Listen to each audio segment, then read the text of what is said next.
Perkenalkan, nama saya Milena Vita Tabuni. Di sini saya akan menjelaskan sedikit daripada leptospirosis. Beberapa wilayah di Indonesia pada saat musim hujan sering mengalami kebanjiran. Nah, banjir itu dapat menyebabkan berbagai masalah kesehatan yang serius. Salah satunya adalah penyakit leptospirosis. Leptospirosis atau penyakit kencing tikus adalah penyakit yang disebabkan oleh bakteri Leptospira interrogans. Nah, bakteri ini dapat ditularkan dari hewan ke manusia melalui perantara urin tikus.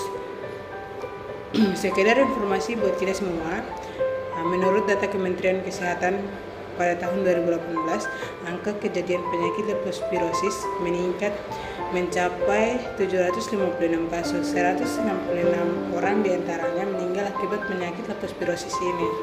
Beberapa faktor yang menyebabkan risiko seseorang terkena leptospirosis.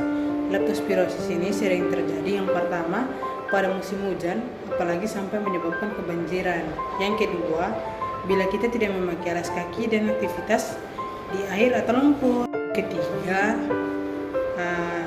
jika ada tikus dalam rumah atau sekitar rumah. Yang keempat, faktornya itu yang keempat ada pekerjaan seperti yang kerja di pertanian, peternakan, atau petugas kebersihan saluran air.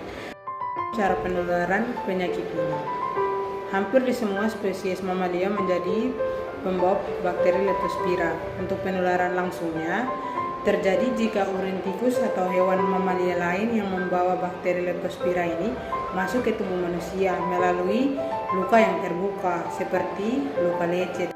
Untuk penularan tidak langsungnya terjadi jika urin tikus atau hewan mamalia lain mengontaminasi lingkungan seperti air dan tanah. Lalu kemudian air dan tanah yang terkontaminasi bakteri itu masuk ke dalam tubuh manusia melalui hidung dan mulut.